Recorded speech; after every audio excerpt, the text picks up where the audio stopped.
Hi, everybody. Welcome back to Career Chronicles. We're so excited to have you guys here with us. My name is Sloan. I'll be your host today, and we are excited to be joined by Grant Ecker. Grant, thank you so much for being here. I will do an official introduction in a moment, but for anybody tuning into the podcast for the first time, just want to share briefly a little bit about Career Chronicles. I have been a technical recruiter for about 3 years, and I often hear from people in the tech space that we want to increase representation for women in tech. That's a big part of why I got into the field. I care about that as well. I want to uplift the women that I come across, and I also want to help organizations better understand how to recruit and retain women. So that was the heart behind the podcast, is to tackle some of those topics. Today, some of the things Grant and I will be talking about will be allyship, and how to support and create pathways for women in architecture. So I do want to, read a little bit about Grant and share a little bit about him with you guys. He is the founder of the largest community for chief architect executive thought leaders globally, with 285 plus members at approximately 225 Fortune 500 scale companies. And this is an independent 501c6 nonprofit organization. Grant, you're also a founding board member of Women in Architecture, and I know we'll give them a lot of shout outs today too, but you've done a great job of building community for people in this space. So I'm excited to have you here to speak on that topic. Thanks for being here. I love the passion of what you do and why. So this totally resonates. We need more women in technology. We need more women in architecture. And we've got to lean in to make that change happen. It won't happen on its own. Yeah, a lot of what's come up in the podcast has been this theme of just allyship, as we're going to talk about today, and just supporting one another, whether that's formal mentorship that's outlined as part of a program, or whether it's just simply supporting the people in your network and just being a good person and helping people. That's been the biggest theme that I've seen across every episode. I like what you said right there. I mean, honestly, that's it. Be a good person. Just be a good person. Support the people in your network. You do those two things. Good things should happen, right? It should all work out. Will happen. Totally. Yeah. Well, before we dive in, I also need to take a moment to thank our sponsors. Spyglass Partners is a staffing firm focused on IT, supply chain, finance and accounting, and executive searches. They fill both project-based and full-time roles. This is my team that I work for. So if you do have staffing needs in IT, which I know is the main target audience of this podcast, definitely reach out to us. We'd love to help. And if you are someone who is a job seeker, we'd love to help you as well. I also have a great friend, Shay Paulson, who works for Merit Media and runs this amazing media company. And she supports the back end of my podcast, getting us uploaded to platforms like Spotify and Apple Music. So if you're listening on there, thanks to Shay for making that happen. So Grant, I also usually start every podcast by talking about how did we get connected? It's been a hot minute since we got connected. So do you remember how we got connected? Joseph. He connected us. I thought it was Joseph Jewell.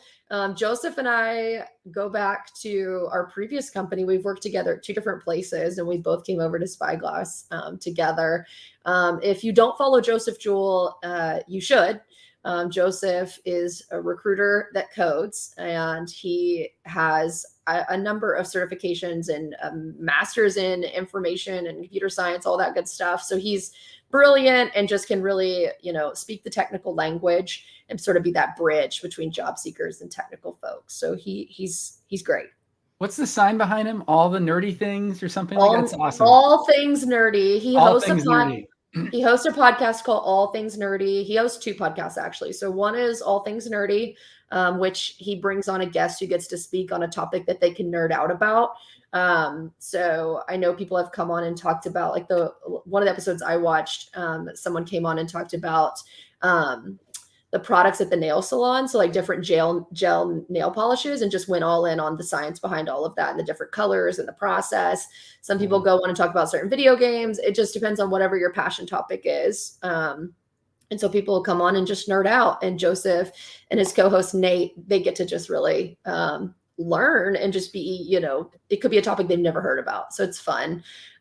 He also hosts Architects of Innovation, which did you do an episode with Architects of Innovation? Yeah. And I kind of nerded out on that one. I had a lot of fun with them. Yeah, he's great. He's definitely the king of sarcasm and satire too. So if you Hmm. enjoy satire, definitely give his LinkedIn a follow. He's fun to watch. But I'm glad he connected us. Walk us through starting the Chief Architect Network. What was the impetus behind doing that? That's kind of funny. So I was part of a lot of these paid clubs of architect leaders, and they're fantastic, by the way. And I just got a ton of value from the connecting externally and then bringing some of that insight inside, and also Yeah, having ideas around what I was building and having peers to bounce it off against. So that was yeah. great. So I show up at one of my recent previous employers, and I gave him the bill and said, "Hey, boss, here's the collab group I'm a part of. I hope you don't mind." He goes, "We don't pay for this kind of thing," and I'm like, "Oh, Shoot. got it." Now I'm So stuck with the bill. yes, well, I didn't really have that kind of cash laying around. So instead, I went, all right, I got to be creative here. So I started to bring together my network of architect leaders and thought, okay, this is a gap. This is a real gap. There's two problems. One, whenever we do get together as kind of executives in this space, it's usually a vendor that brought us together. So we get to sit next to each other and hear the same pitch, but we don't usually get too many words in together. So that's not that helpful. Or the other one is when I even look back at the paid memberships, the problem there is different. They sell an expensive license to companies, and sometimes their senior executive leader can't make it. But they're like, "Well, I paid for this thing, so I gotta use the ticket." So they send their delegates, and while that sounds okay, it actually changes the dynamic of the conversation because you end up with a couple leaders of the architecture practice and with a couple folks that are on their way. And usually the folks that are on their way are a lot more chatty, a lot more detail oriented, and a little different in what they're focused on. So usually leaders will lean back at the table and create space for these individuals. But when they go home, they just think about it, collecting, did this add value? Did this do what I wanted? Did I connect with my peers? And if the answer is not really, then they're going to send their delegates next time. Right. So, right. So that's the things I thought, okay, well, since I'm going to build something different here, this is what I want to address. So it's a no cost, no delegation, no selling, all the things I kind of talked about I didn't like environment where show up or don't, but we're peers. And you have to be at a certain level in your scope so that it's a common conversation. It's not like intended to be sort of uninclusive, but simply if it wasn't a peer place to have a network, then we would stop losing the senior. We would start losing the senior members, and Right. that's exactly what I want to do: is create a place for senior people to connect. They don't Right. exist. Yeah. Since you've started it, what have been some of the benefits, the positive outcomes you've Oh seen, whether man, you they've been expected them or amazing. not? So having an inside track with your peers, and they're in all industries. Now, while there's no selling, there's not no vendors. I have members from Microsoft, from Capgemini, as well as members from more of the non. I guess we'll say they wouldn't sell in this audience in a normal space, like Chick-fil-A and Boston Scientific and Hilton, right? So just to name a few. So people in these architect roles, we're coming together and we can learn together. So the folks at Microsoft who are rolling out AI, one of their leaders taught us all what he knew and how he was helping to build the roadmap for the AI products in his role. So when Uli shared that with us, it really elevated our knowledge beyond what the product teams were able to tell us because it was still trickling inside Microsoft. It was too new. And that helped a lot of my peers and myself included gain opportunities inside our organizations to lead AI and to direct the Yeah. company, You get to with take a those couple. ideas back to your organization. Exactly. So I That's see it time and incredible. time again, and it's super helpful. Yeah, that's incredible. I mean, obviously, I assume these are all companies that, they play, some of them probably play in the same space. What is the competition aspect there of like, what value does it add for Microsoft to come in and share what they're doing with AI so that, and it's not like Chick-fil-A or Hilton are their direct competition, but is there any, just how do you play fair in the sandbox, so to speak? Well, in the case, this is where I really give Microsoft and Uli a lot of credit. he just talked about the concepts of how AI is Sure. being built. And sure, we had some questions about how Microsoft's deploying it. And in that case, there was probably some fringe benefit to Microsoft because we, as the chief architects of these various Fortune 500 companies, all learned about Microsoft's approach, and were able to more easily implement it in our companies, causing them to have better sales, right? If you want to look at Sure. it that way, right? So You're they more likely to benefited. use their suite of products, their environment, Right, when you right. implement. Okay. But that's like not the point.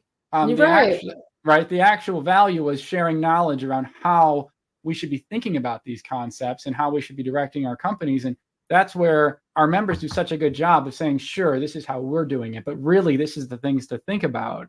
And I'm sure that a lot of our members deploying an alternate vendor stack got benefit from that conversation and were able to think and localize those concepts in a competitive stack. But across the board, our conversations, there's really no IP shared. It's about ways to think about problems, ways to think Yeah. about technology, how to really level up our organizations and Yeah. act as the family counselors across our CIO's staff to really Yeah. drive outcomes together. Yeah. I love that because part of my desire for this podcast is to reach leaders in organizations and to reach folks at the architect level and help them level up their organization. So if those folks are listening, what's the best way for them to check out your group and potentially join? Well, definitely check out the chiefarchitectnetwork.com. Still working on the website. It's not the best, but there's a Throwing it link up on there. there. Thank you very much. Yeah. Click on this guy here or type it in, chiefarchitectnetwork.com. There's a link to follow us on LinkedIn for everyone, so you can see what my peers are up to, what we're discussing in technology, the trends and what we're noticing. It's a really great way to engage, whether you're a chief architect or not. That's for everyone. Please follow us. We have live Okay. events just like this one that we host with our other chief architect members and thought leaders, and it's all free. So please Yeah. join. And if you are a chief architect, there's a link to apply on this same website. And then we have an internal portal to allow us to collaborate with teams and with document sharing and localized events that are inside. So it's a great opportunity. Again, it's all no cost. It's just about showing up as a peer and learning together. I love it. What have you learned about building a community and also, fostering it to keep it alive? You got to keep the ball rolling. So what have you learned about those two different kind of skill sets through doing this? Well, being a chief architect is that job. I mean, the best ones I Okay. know really do that internally. They're Okay. bringing together I've the never really heard that. That's Oh, interesting. yeah, Yeah. totally. I hear It's about, all about building things and road mapping, and it's very technical and it's high level, big picture, but I never thought about the community aspect of That's it. true. That's Yeah. 100% true.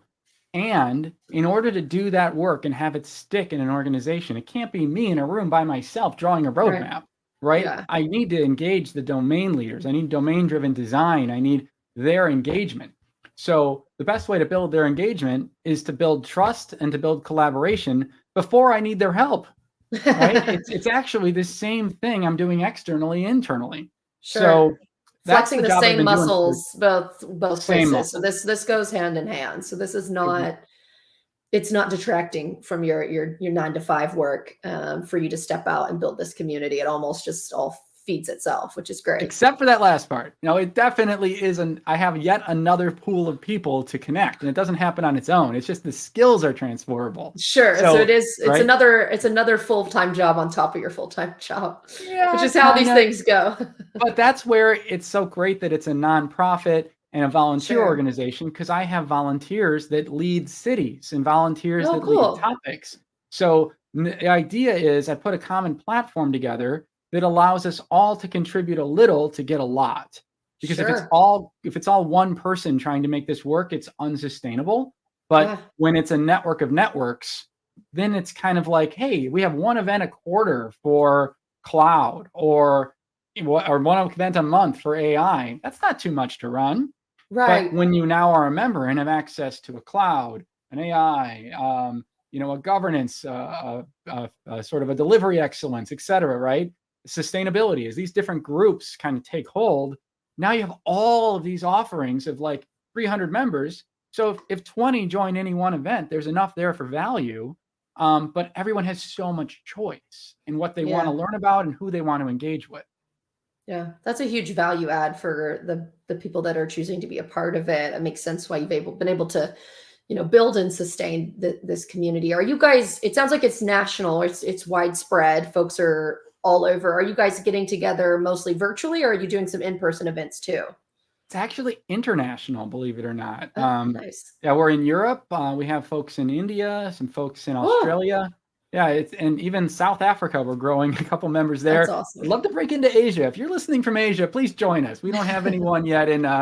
I guess Asia does include Australia, but we don't India. have anyone in China or Japan yet. But it's a lot of virtual. We do quarterlies, and those are all virtual. But we do have twice a year that the quarterlies are in person. We're doing one Okay, October 16 through 18 in Chicago, and then we nice. just had April in Amsterdam, and next year we'll be doing April in probably London. Okay, awesome. Well, that's great.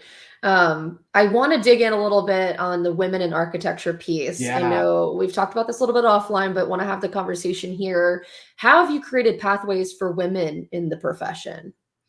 Well, it's actually kind of fun. It's the same approach. So I'm going to talk about this group. I helped pull them together, and I'm still very engaged with them. So the Women in Architecture group is led by Wendy Keene, who's the chairman. She's been running it from the beginning. I just kind of helped with some of the foundation, and now I'm an ally supporting. And these folks are building some amazing things. It's a free community, just like the Chief Architect Network. And the whole idea is to elevate women in this field. We only have 10 to 15% of women represented in the field of architecture today. That is abysmal, especially because they're great at it.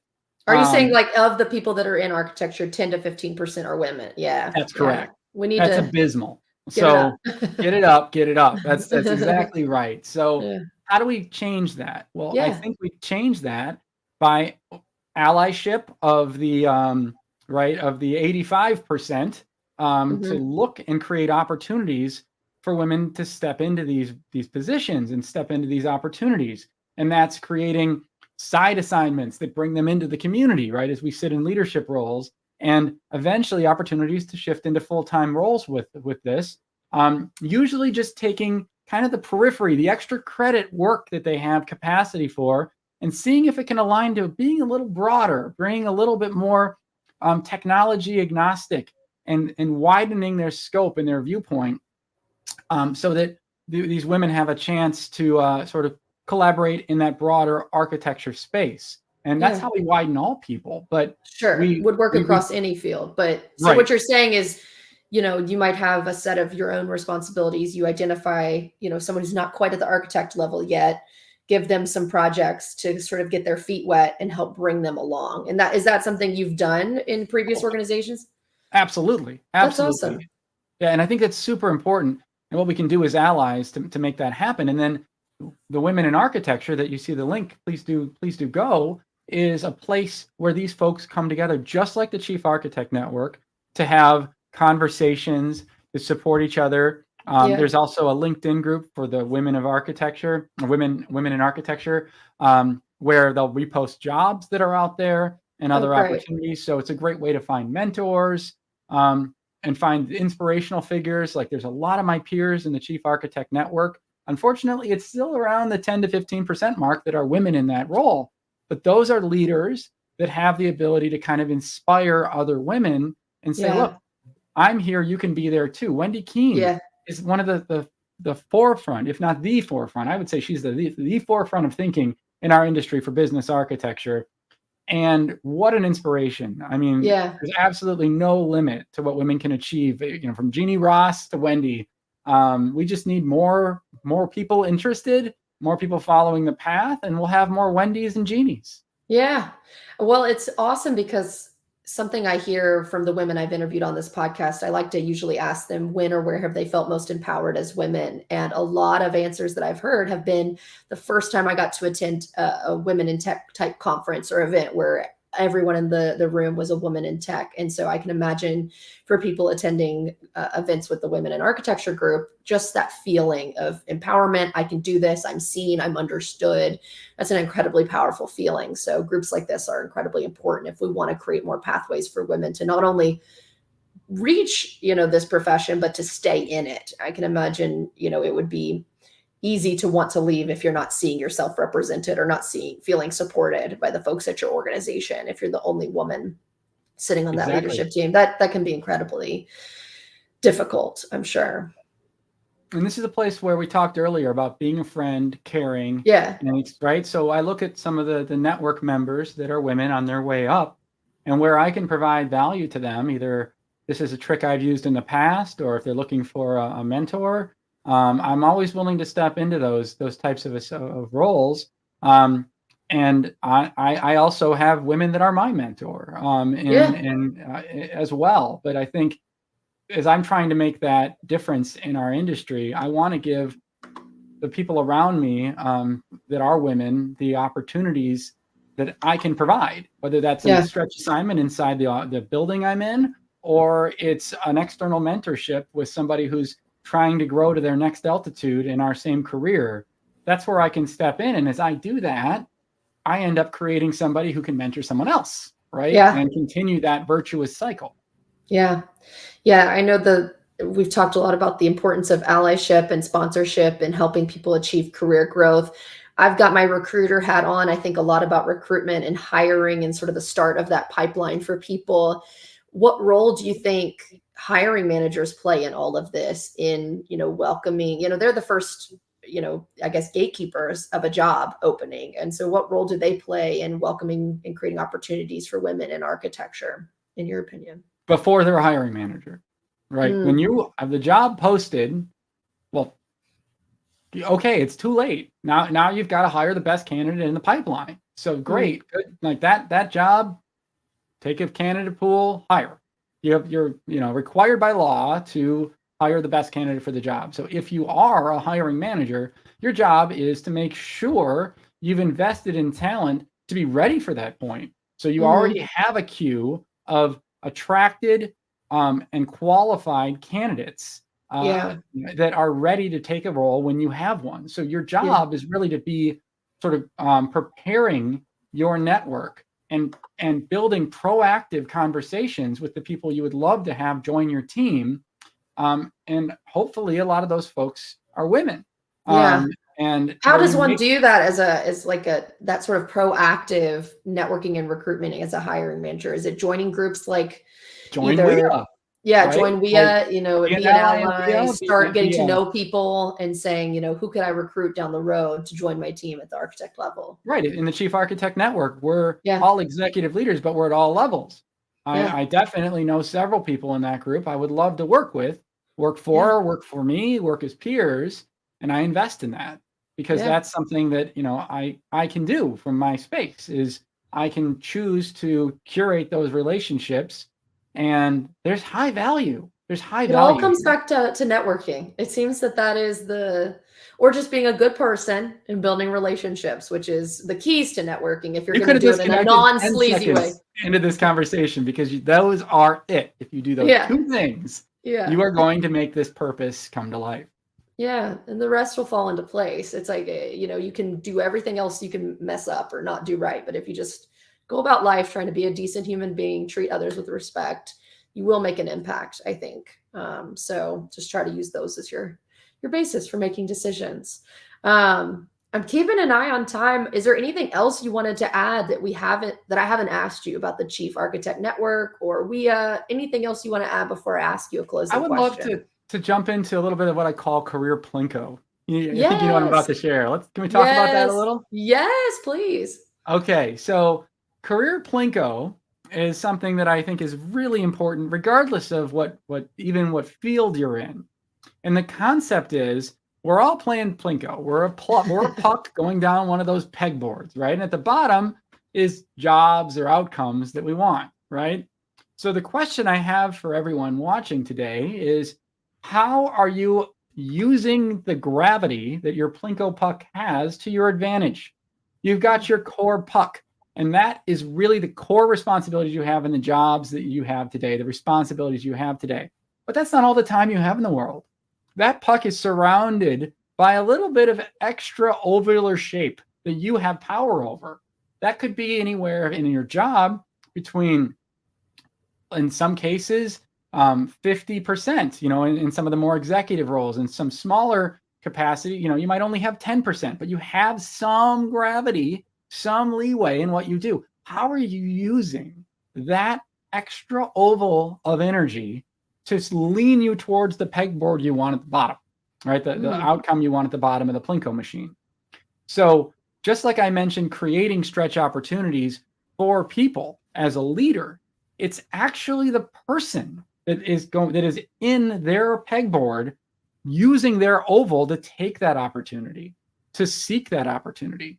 So my request is, if you are seeking a change, or even better, if you're a woman looking to move into architecture, how are you willing to use that oval? Or are you willing to speak with a leader in architecture and ask how you can chip in, how you can expand in your space to contribute to some opportunities in their space? Are you willing to attend some of the community events and learn from others that are doing some of this work? Are you willing to explore and read and discover more about the different types of work and the opportunities in this space? I believe it's a really good opportunity in the architecture space, both from a compensation perspective. I think the opportunities are challenging and they allow for zoom outs, and they're very relationship focused. With many of the women I know are fantastic at networking and relationship building. So there's a real focus there in this space. Like, I think it's a great end of the Plinko board destination. A little bit of a plea there, but regardless, if you are just able to navigate a little, then, an extra assignment might be enough, right? Yeah. Or you might ask your boss, if you want a bigger job, what can I take off your plate, right? What can I do that you usually do? Or a senior member of your team, if you're just kind of earlier in that, navigating up the first few professional ladders, what can you do that your senior peer is doing to start to get you to become a senior peer, right? Yeah. Take that oval and use it. And if it isn't within arm's reach, it isn't an architect leader you can call who's in the office next to you, or a peer you can, like, you want to change from being a plumber to an electrician, go to school, right? Like, take a night class, like, start to get educated in something that you don't yet have the skills for today. That's another valid approach, because that's how you take your Plinko puck and move it. Like, you just physically move the thing, right? Yeah. So just a couple things to think about as you're kind of like on the other side of this, saying, I would love to have an opportunity, but how do I get one? Well, it's the time you spend in the communities. It's the time you spend in assignments, the time you spend learning, and how you ask for what you want. Yeah. We've talked about that, advocating for yourself, and that act of self-promotion to ask for additional responsibilities, to sort of, what can I take on now to start preparing myself for the next step in my career? And I will say, speaking from personal experience, I can't speak for women in architecture because I'm not one, but speaking for personal experience of what I've seen in previous roles and for myself, sometimes that's not always super well received. Unfortunately, I've had that happen where it's, not told to your face that you're asking for too much, but just being told, you're not ready yet. And so I like what you said about, just moving that oval shape just enough to figure out what is the appropriate next step. Like, what's one task you could take on? Because I definitely am guilty of trying to jump the ladder of, like, I want to be a manager tomorrow. I want to do it. And it's like, what's the one thing I can take off somebody else's plate and start demonstrating that I have the initiative to do this and that I have the capability. So it can be frustrating when you hit that friction, but you just have to be like, take a moment. Okay, that was frustrating. I think I'm ready for the next step, but I know that, but I've got to prove to other people that that's true. And you got to figure out what are the smaller bite off pieces that I can take on to prove that. And that can be, I've spent days upset over that, of like, I'm ready for the next step and they just won't give it to me. Yeah. And I encourage, when you have that moment, to get super curious. Yeah. First of all, don't give up. Yeah. Yes. Find that you gotta fire. Keep going. Do not give up. Like, continue to make those efforts and those strides. Do not be satisfied staying still. But and it's and you need both. Be curious. Yeah. Ask the person who's telling you that you're not ready, what do I need to do to be ready? Yeah. What do I need to do that will get me to this place where I can ask for this? And while that might seem like an odd thing to do, there might be something you don't know. Yeah. Like, for example, if I have a leader on my team asking for this, but they're not performing, I'm not going to give them more. I want them to win. And if I give them more right now, then they might think they're doing something great, but their Plinko clip our chip actually has holes in it, right? Yeah. So like you look at the minimum duties or the responsibilities that you need to deliver first before you get an oval. Maybe you need to take your oval to fill in the Swiss cheese of the puck, because you're not going to advance even if you start writing articles and all these like great external things. That's not going to matter if you're not delivering on the basic expectations of the job. So while it's not fun to hear this, you need to hear it, because Yeah. the why could be I'm a jerk. Okay, well that's got it. That okay, I Yeah. thought that already. Now I know. Check. But if the why is actually you're not ready, but what I actually mean is you're not doing a good job, and I can't give you more because I don't want you to lose your job by distracting you with even more. Yeah. Then like this is an important moment to like pick up and understand, and then you need to self-assess. Am I going to fill these holes? Are these holes perceived and not real? And I'm just at the wrong car dealership. I've got my classic, car that's all dusty. I'm trying to sell to the pawn shop versus the auto traders, right? So understand that too. Zoom out and get some other opinions. Am I an undervalued car? Or yeah, you've got to really put the cover sheet on the TPS report. Yeah. Yeah. Yeah. It's a lot it's a moment where the knee jerk reaction is to just say they're wrong, I'm right. And it's more of, you have to take a moment to think, what's the truth behind what they're saying to me? Just take a step back, look at the whole picture. And that's definitely, yeah, it's hard to do, but it's important work to do for self-reflection and to find that Plinko path forward. Honestly, to get to the outcome you're trying to do, you got to keep moving forward and doing that. Yeah. Totally. I had a closing question for you, but I don't know that we need it. I mean, I think the career Plinko, I feel like, is a perfect note to end on. I love the advice for people to, continue to stretch themselves to figure out how to get to their next, desired outcome. And I appreciate your time today, Grant, being on here, and appreciate the work you're doing with the Chief Architect Network. And excited to continue to see how that goes and keep an eye on things. Amazing. Well, if anyone listening today like to connect, it's Grant Yes. Ecker on LinkedIn, and Yeah. keep watching this show. It's fantastic. Thank you. I appreciate it. Well, thanks for being here. We'll see you guys next time. Bye, everybody.